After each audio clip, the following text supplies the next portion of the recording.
So, goddamn.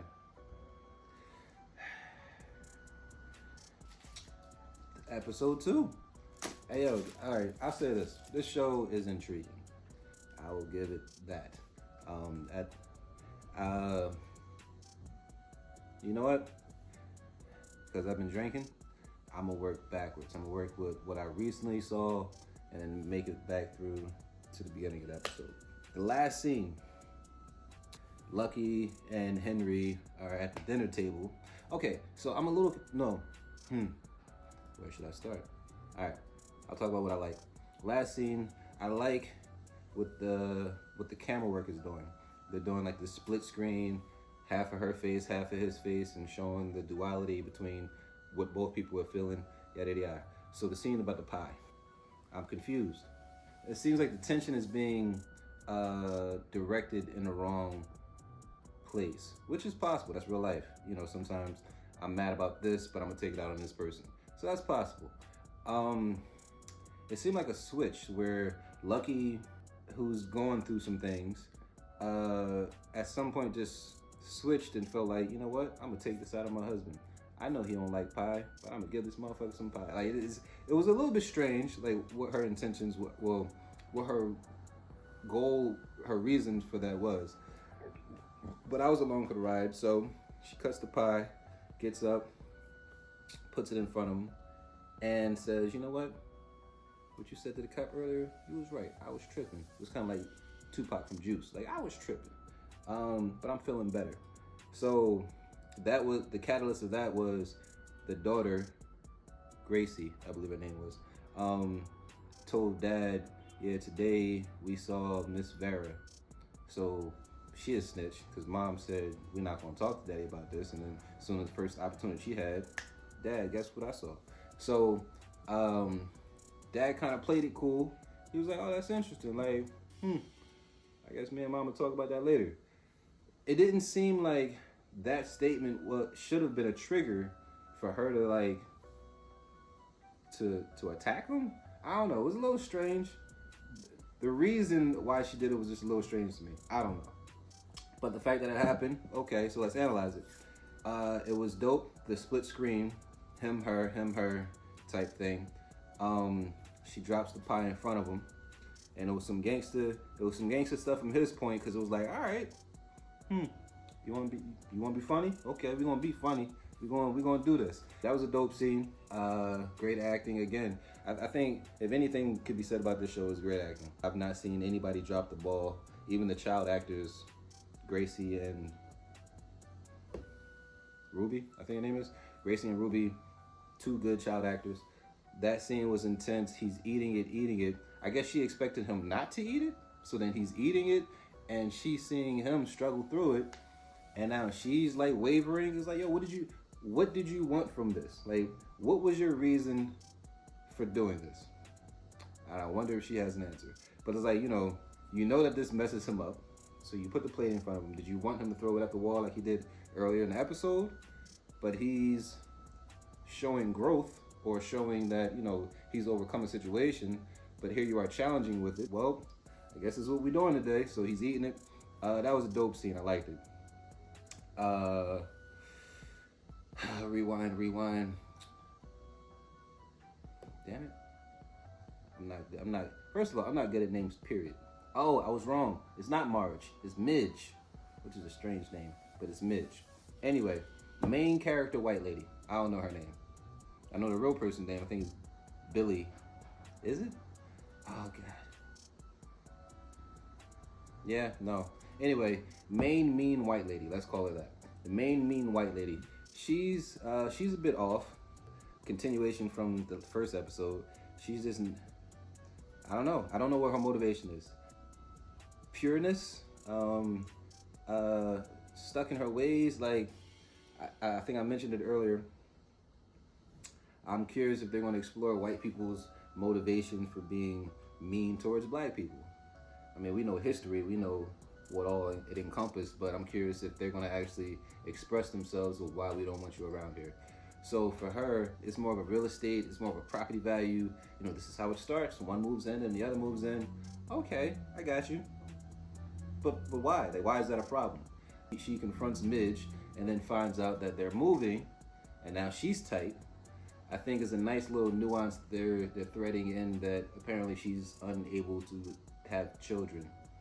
Yeah, she doesn't have any children, so it seems like the show keeps poking at that point, and you always see her face. Oh, her face! She has the perfect white bad lady face. This is very blank, crazy looking face. Like she's very emotionless but emoting a lot. Yeah, her and her husband, they're not on the same page. I can say that now. First episode it was but now they're not on the same page. He doesn't seem to be as gung ho about getting the darkness out of the neighborhood as she is. I don't know, maybe her family has a history of eradicating the blacks, but he doesn't seem to be on the same wavelength. Neither does Midge or her husband. Or maybe they are, and that's why they're bouncing. I don't know. The nuance, there's a lot of nuance. Am I talking loud? Anyway, the family dynamic for the main white couple, they're on the rocks, you can tell. So that last scene, I like the whole pie scenario. I like the whole pie situation. It was a great scene. And then after that, the camera pans out to the backyard, and then blood comes up from the Sergeant Dog's grave. It's like back to that paranoia. I don't like it. I don't like it. The reason I don't like it is in situations like this, as a viewer, if you're watching a show, you're the viewer, and you're trying to figure out what's real and what's not, what's true and what's not true. So when it comes to supernatural stuff, it's like, okay, am I seeing this through the actors, like the characters' eyes? Like, is this what the character sees? And what was the movie, Sixth Sense? Little kids talking to this person, that person. Turns out, in reality, that's not happening, but through his eyes, he's seeing this individual and that individual. So when we're in the scene with the daughter, who apparently is the only one who can see Miss Vera, I think is her name, it's like, all right, okay, I get it. All right, I guess she has abilities. She's the channel. She's the conduit. We're outside in the backyard and blood comes out of the ground, but ain't nobody out there. So who's seeing that? Is the audience seeing it? Is this really happening or is this not? Is the dog about to come back on some Pet Cemetery type scenario? I don't know. I don't like that. Hopefully, I'm episode 2. I'm trying to have faith. I hope that the show will explain itself at some point. They're doing a slow burn, it seems. A very slow burn. Speaking of paranormal, it seems like, and I think I said this earlier, every character is now settled into their established place, except for Gracie, who hasn't gone to school yet. So dad's got a job. Mom is kind of a homebody mom, going to shopping and whatnot. And then Ruby is at school. So I'm being led to believe, I think I'm right, Ruby's new friend is not real. Yeah, I don't think that white girl is real. The way that the camera was set up when she got, first of all, that scene was ridiculous when she got kicked out of class. So she answered the question and, oh, damn, I didn't say spoiler alerts. That's how all these videos start. You say spoiler alert. All right, my bad. Spoiler alert. Anyway, so she's in class. She answered the question. Did they talk about it before class? Was the notes passed? I don't know how they coordinated it, but everybody starts, making ape noises. The teacher, it appears that she's helping her, but she's not. She writes her up for distracting the class, gets sent to the office. So the way that scene in the office was nice camera work. You see Ruby from outside the office, and like the chair next to her is blocked off by the glass, and her friend or the girl has a pink shirt on, and the glass is like snow glass. It's like you can't see through it, but there's no pink behind that glass. And then the camera angle changes. You see Ruby's face, and it pans over, and there's a girl sitting next to her with a pink blouse on, and they start chit chatting, yada yada yada. And obviously it's a pivotal moment because nobody's talked to this to Ruby at school. So here's this white girl talking to me. So they chit chat, and then the camera angle exits the same way that it came in, and you see Ruby, and you see the divide of the glass, but then you see pink behind her. So it's like this girl didn't just sit down. Anyway, I don't think that girl's real. I'm gonna watch the next episode. I think I'm right though, because every family member, it seems, has had a paranormal activity of some sort. Mom and Gracie go to the hardware store, and they're fixing the window. They killed the dog. Anyway, they're fixing the window, and Mom has a whole situation where she can't keep. Why her little girl keep getting away from her? Every time she say stand here, the camera turns and she turns back and the girl not. Anyway, she need to hold her kids. So she loses her daughter. She's walking around the store looking for her daughter, and then a wall of axes in the hardware store appeared to her. What song played? Ready or Not.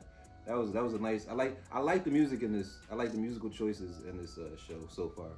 But anyway, she has a whole experience looking at the axes, and then the shopkeeper appears next to her, and he's like whispering evil thoughts into her head, and then she snaps out of it. Turns out he wasn't there. Daughter's grabbing her hand. Mom, are we ready to go? So boom, Mom has a whole. But Mom, nobody's trustworthy. Nobody has an actual trustworthy vantage point because everybody seems to be a little off.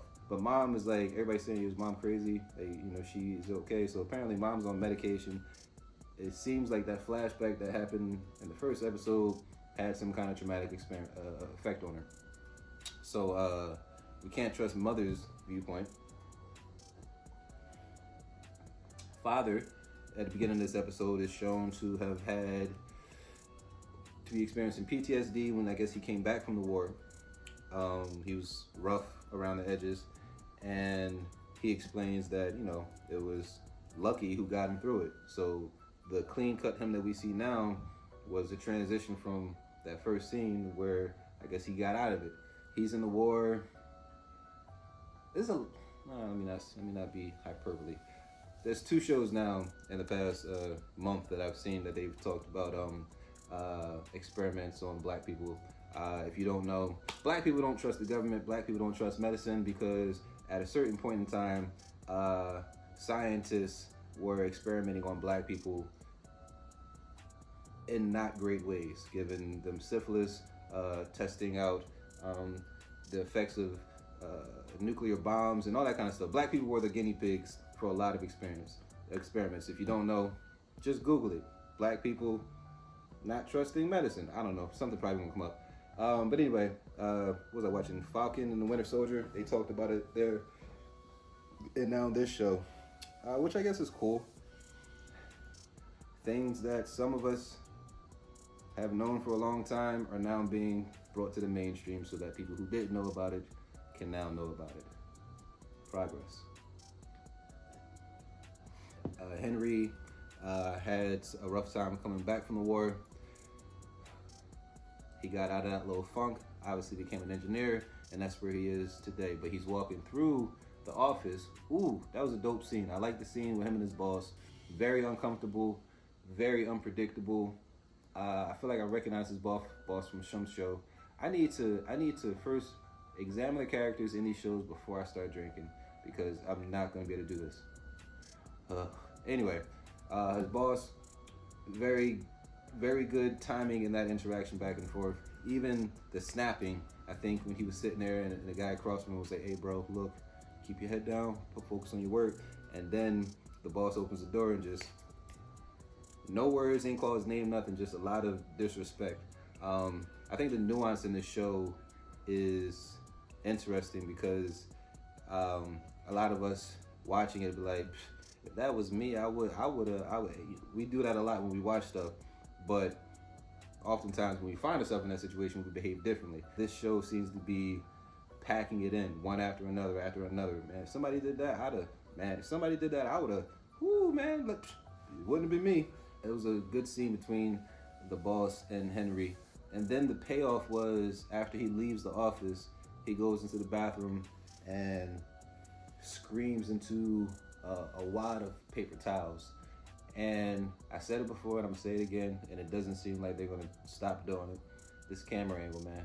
I can't. Somebody get these people a level so they can put it on the bottom of the camera, the tripod, and just get a straight angle. It's not necessary, is what I'll say. Looking at something straight on versus looking at it slightly, at an angle, it has an effect in the right situation. I don't feel like this particular show needs it because the angles aren't consistent throughout the entire show. It'd be sideways, and then the very next cut, it'd be straight on. The same situation, they're still in the same environment, it'd just be straight on. And it's like, I would have been fine watching this entire scene straight on. Yeah, it's really not necessary to me. That's just my opinion. But speaking of cinematography,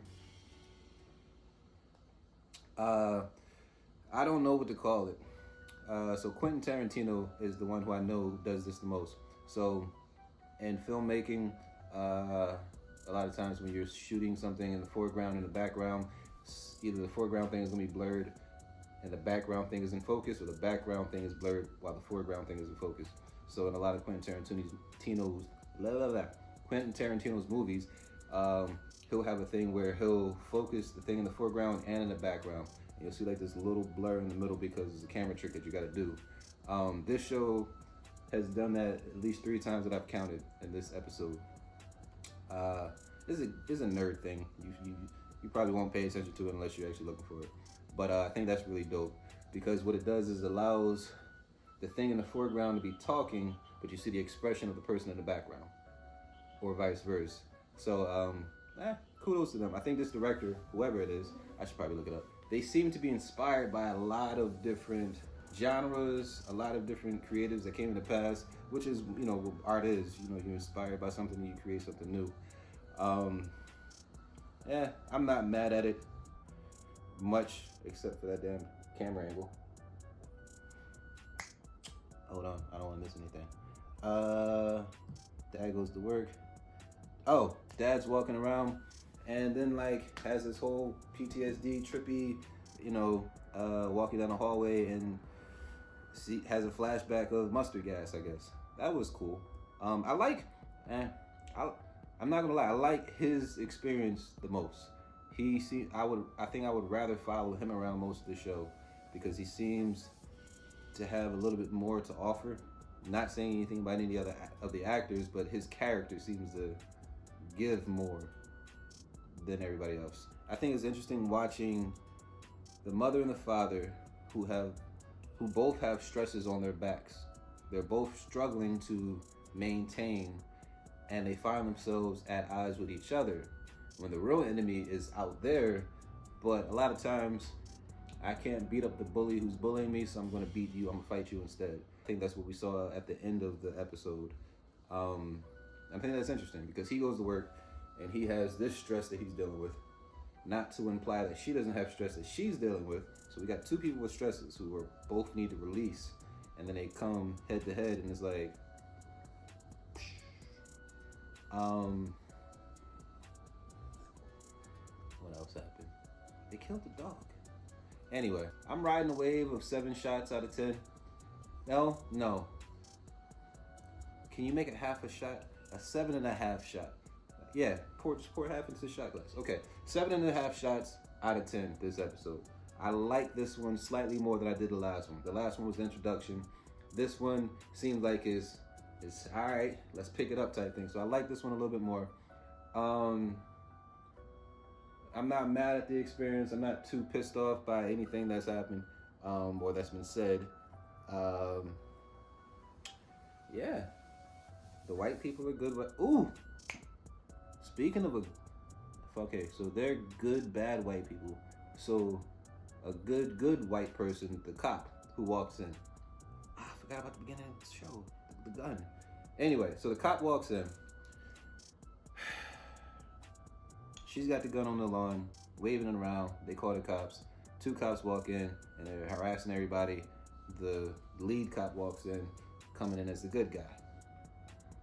I'll say this. I don't trust him. He's too nice. He pulls up to the house, and main evil white woman is like, "Excuse me, sir. She had a gun, and I was fearing for my life." And he like cuts that down in a quickness.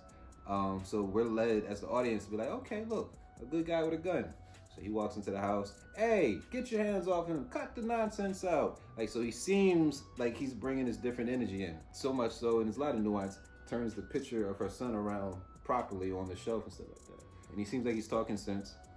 They're in the basement. Well, it probably was just this and that and the third. He's going to be like the medium between blacks and the crazy whites. He'll be the voice of reason. But I've watched a lot of movies and a lot of TV shows, and I feel like he's got some kind of child pornography somewhere in his basement. Something's going to pop up with him where it's like, yeah, no, there's no such thing as. So I feel like they're setting us up. Right now, he appears to be a good white dude, but no, I think at some point something's going to reveal itself to where he's not so much the greatest officer to call in a pinch.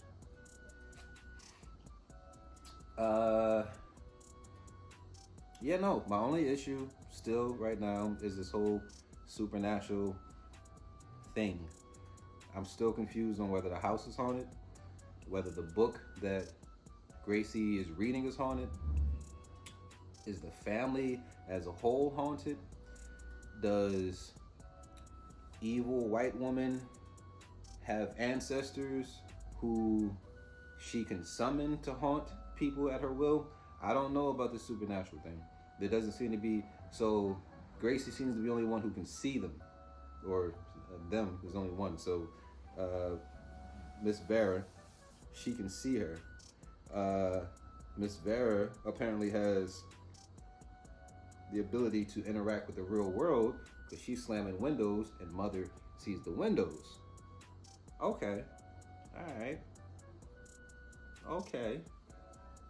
But where is this stem from? A lot of times in movies, there's an animal, there's an Indian graveyard. If you move into this house that's built next to this graveyard, it's not you, it's just the fact that you moved into this house and this house doesn't want you here. So the house is haunted. If the house is haunted, okay. The land that the house is on is haunted, okay. If the book is haunted, that'd be so bad. That'd be so bad if it was. Yeah, I'm just really, right now at this point at episode 2, I just want to know what's going on with the supernatural. I think I understand the racism part, even though I want them to dig deeper into that. I feel like I get the racism part. I'm not quite understanding the supernatural part because Ruby was at school. If I'm right, I don't believe that white girl is real. So Ruby was at school where that supernatural shit happened. Father's at work where that supernatural shit happened. Unless he's actually going through some mental PTSD shit where it's not even supernatural, but who knows? Mother is at the store, so they're not even near the house. So if the house is haunted, how is all this other shit happening? Is my question. We don't know yet.